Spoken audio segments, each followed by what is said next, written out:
Dominic. It's so nice to meet you. My name is Emma, and I'm going to be your occupational therapist today.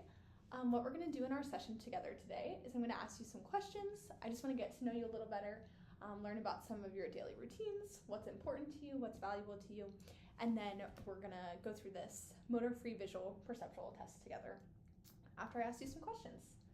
So first, just tell me a little bit about yourself. Yeah, so my name is Dominic. I'm 19 years old. I'm a sophomore in college right now. My major is computer science. And I enjoy things like playing the drums, I like reading books, and I enjoy hanging out with my friends. Awesome. You said you are a sophomore in college. Where do you go to college? I go to Elizabethtown College. Awesome.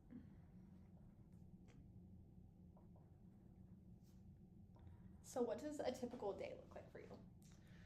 Typically, it depends on what my first class is. I'll get up either from like 7 to 8:30, and then I'll go to my classes and hang out with my friends a lot in like study areas or just on campus.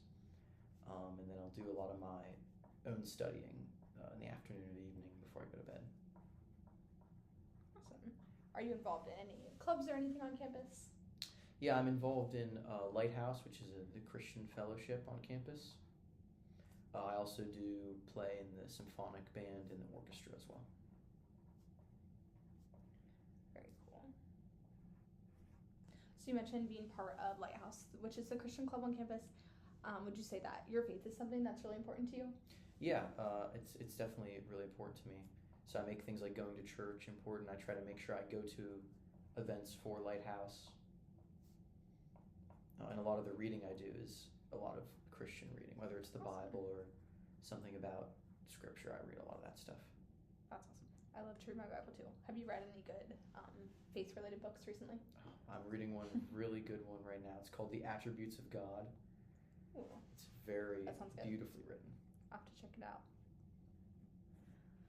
And then are there any other things that are important to you or anything that you value besides your faith? I think a family is really important to me. Something I just grew up learning. Also just like friendships. I'm a very social person, so being with my friends and making sure everyone is comfortable and having fun is important to me as well. That's awesome.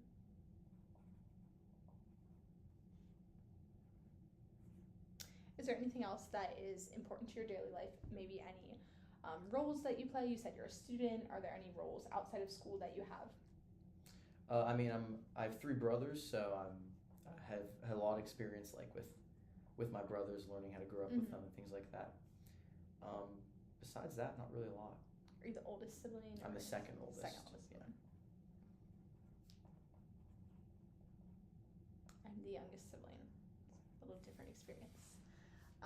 And then do you have any difficulties with any of these activities that you described, whether that's being a student, participating in your clubs? Do you have any difficulties there? No, I do not. And then have you had any prior medical history concerns, whether that's physical or mental? I have not.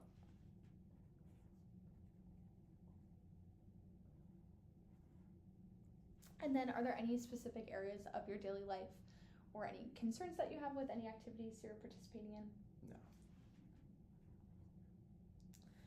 Thank you for answering all of my questions. So for the next portion of our evaluation, we're going to work through this motor-free visual perception test together. So the way this test is set up, it is separates visual perceptual skills into 5 different categories. So there's spatial relationships, visual discrimination, figure ground, visual closure, and visual memory. I'm just going to describe these a little bit so you can understand the test a little better. So spatial relationships kind of describes your ability to orient either your body in space or to perceive like the position of objects in space.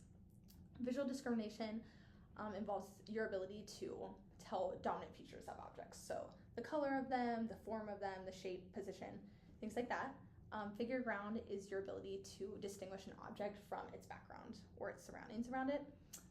Visual closure is involving the ability to perceive a whole figure when only certain parts of it are presented. So can you tell what is missing in an object?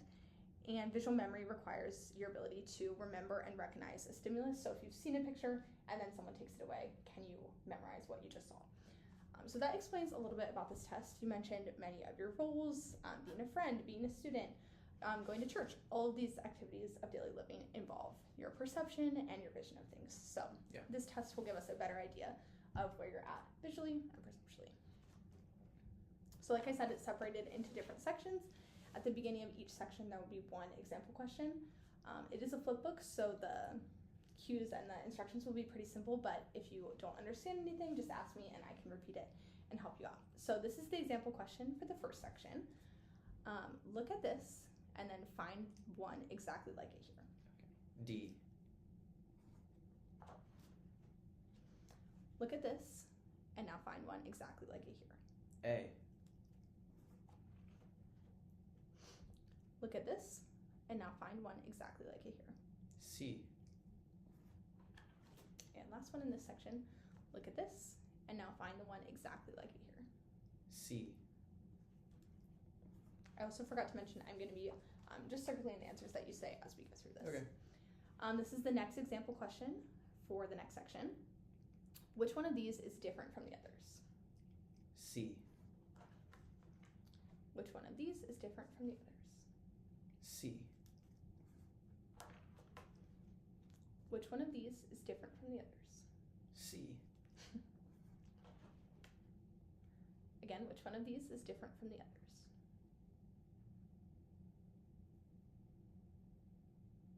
C. Which one of these is different from the others? D. Which one of these is different from the others? C. And the last one in this section, again, which one of these is different from the others? B. Right. This is the example question for the next 4 questions. Look at this and find where is it hiding. B. Look at this and where is it hiding. B. Look at this and where is it hiding. D. Look at this and where is it hiding. B. Look at this, where is it hiding. D. Here's the next example question for the next section. How many circles do you find here? It could be a different size, but it has to be the exact same shape as this circle. A. How many circles do you find here?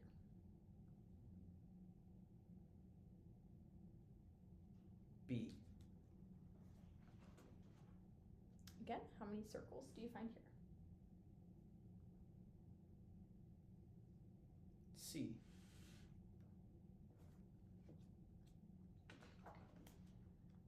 How many of this shape do you find here?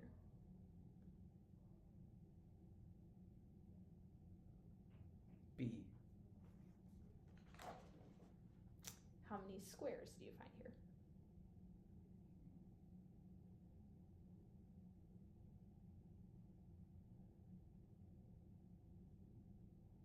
D.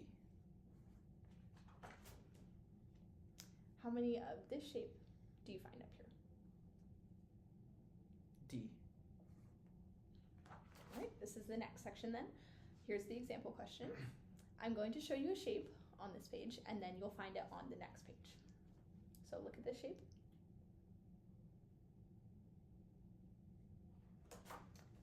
And find it here. D. Great job. And then for each one, I'll hold it at about 5 seconds. You can look at it and then I'll switch the page. Okay.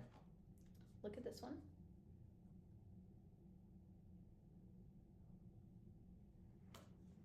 Now find it here. B. Look at this one.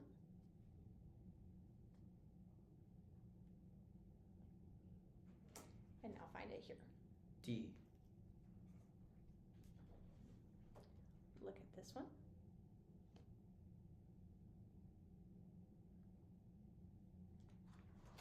Now find it here. A.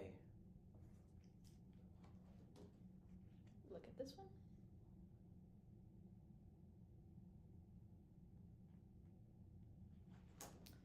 Now find it here. A. this one.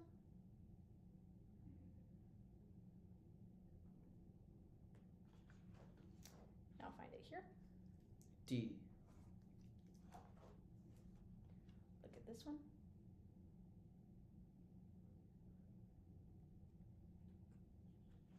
Now find it here. B. Look at this one.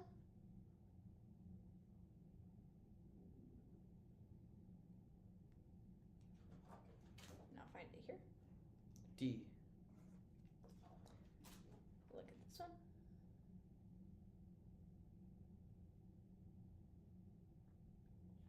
Now find it here. B. And last question in this section, look at this one.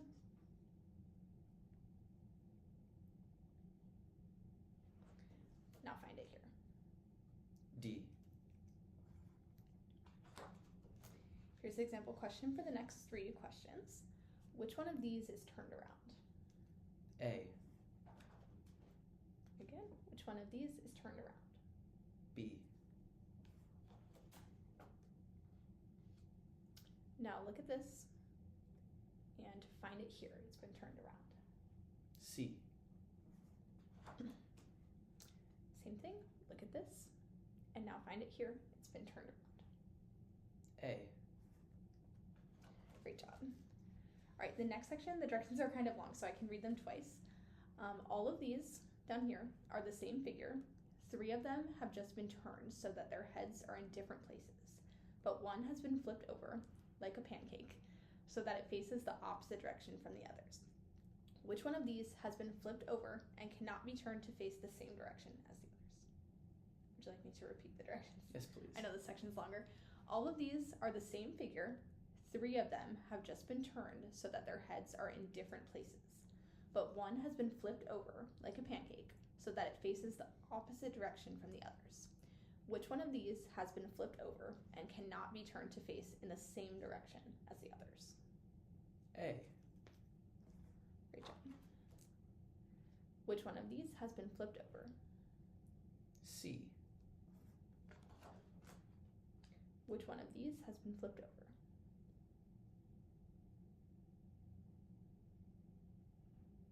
A. Which one of these has been flipped over? D.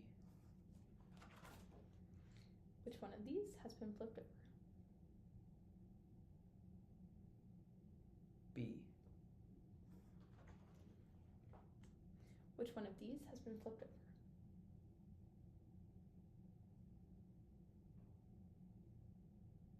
B. And last one in this section, which one of these has been flipped over? D. This is the last section then, so this is the last example question. If we finished drawing these figures and didn't move any of the lines, which one would look just like this one on top? B.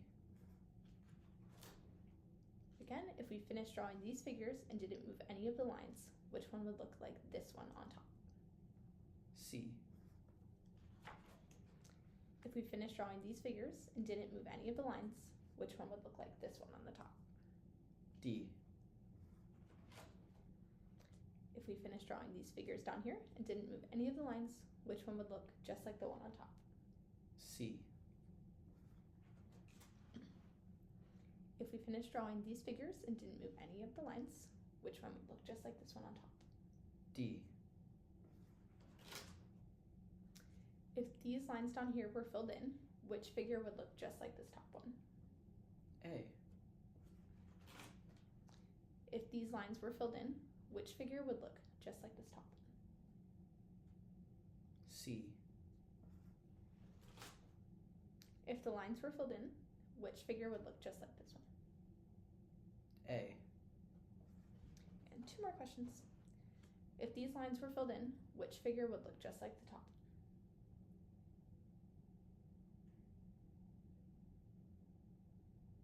B. And last question. If the lines were filled in, which figure would look just like this top one? C. Awesome. Thank you so much for participating in this assessment and going through the flip book with me. It will take me a little bit of time to score this, so I will be in touch about what the scores mean, and then we can be in contact further. Thank you so much for meeting with me, and it was nice to meet you. Nice to meet you too.